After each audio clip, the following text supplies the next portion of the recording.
Hello and welcome back to RageGamingVideos. My name is Hollow and I have something interesting for you today. Take a look at this. Here we go. And...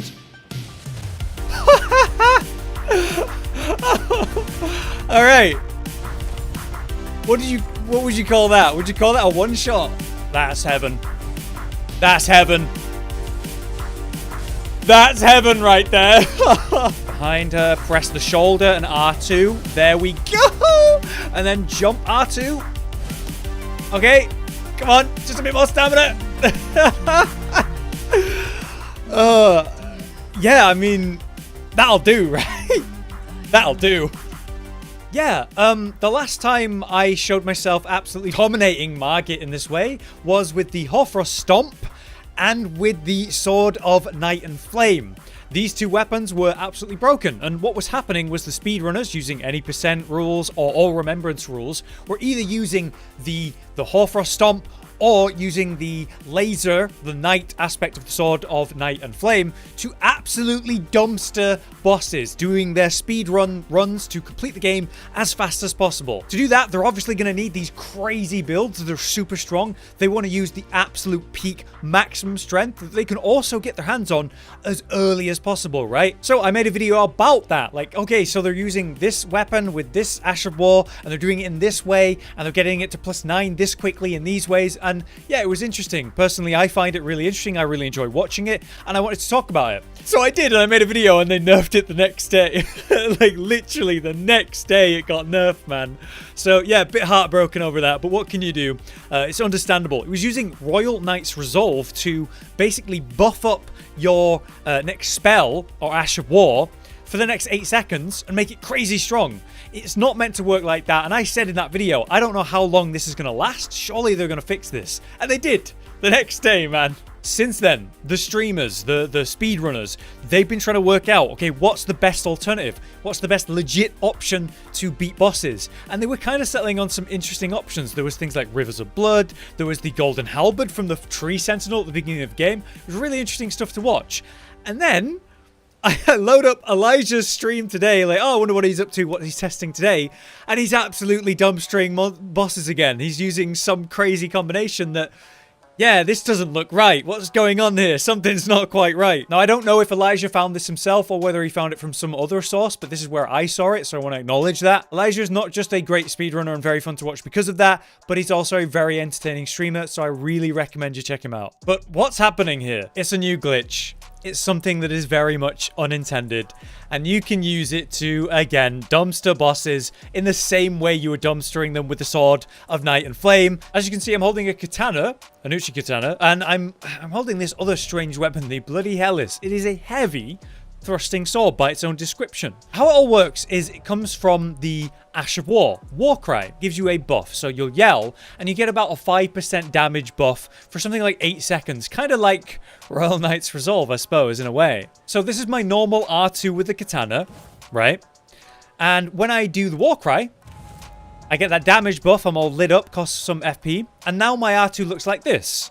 A sort of charge where the blade is trailing and doing a slam at the end. Now, this Ash of War, by its own description, is usable on melee armaments, except daggers, thrusting swords, and whips. So, as you can see with the Bloody Helice, a heavy thrusting sword, well, that means, hey, I can't use that Ash of War in it, right? And this is what the normal R2 looks like. It's sort of just a channeled up thrust with the hand next to the blade. But what if I swap to the katana and use War Cry? Then I swap to the thrusting sword and R2, and now it's completely different. And it's, in fact, the katana R2. There's something strange there. It's using a different moveset. It is a literal moveset swap. So I am giving this very strong weapon a different moveset that is very powerful, while also benefiting from that roughly 5% attack power increase. This is clearly a glitch and not intended, right? So I cannot imagine this is going to last any longer than Royal Knight's Resolve, but Royal Knight's Resolve bug, well, that lasted about 3 weeks, and it was very relevant and very fun to use and great for speedrunning. Oh, and one thing I really should highlight is you want the main hand weapon, the right hand weapon, to be the one with the war cry, and your offhand to be the one that's getting the benefits of the war cry, like the Bloody Helice in this case. If you swap them around and have the Bloody Helice in your right or main hand, it won't work. So let's try it against Margit. I have my +9 Bloody Helice once again. I'm currently level 49 because I bypassed this to do all of that. Let's see what happens to him. Last time, the Sword of Night and Flame managed to absolutely dumpster about 80% of his health or something like that. Let's see what we do here. So I've got to get right up against Margit and just hold R2. I need to be right up against him so all the hits proc. Here we go. And...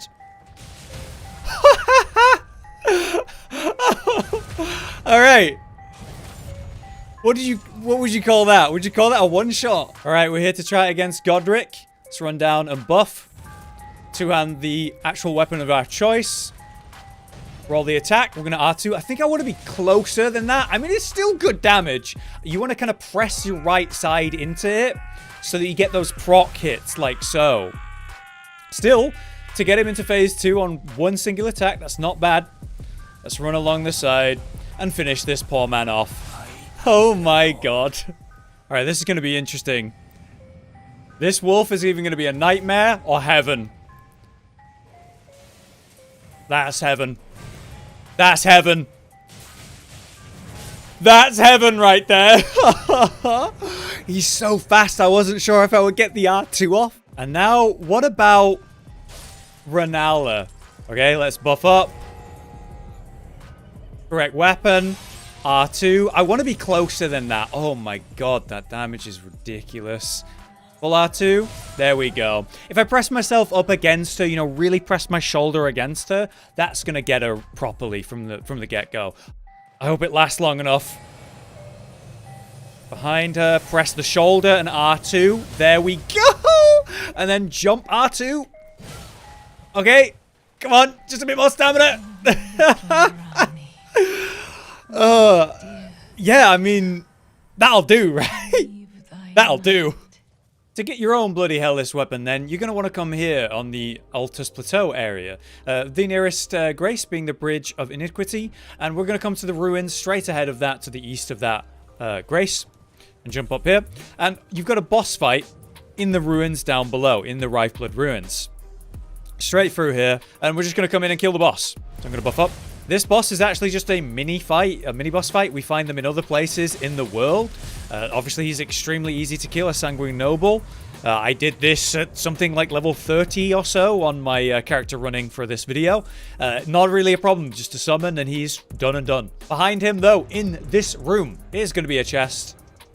And in that chest is your Bloody Helice item. It requires 16 strength, 19 dex, and 17 arcane to use in one hand. We will be two-handing it ideally though, so you might not need that 16 strength. Because it scales with arcane, that bloodlust buildup is going to go up and up and up the higher your arcane is, which is what I'm primarily leveling on the build where I'm using this. To get the Ash of War, the cry itself, you want to come here to the War Master's Shack, which is actually on the north side of Limgrave. It's actually east of the Stormhill Shack Grace that most of us will have.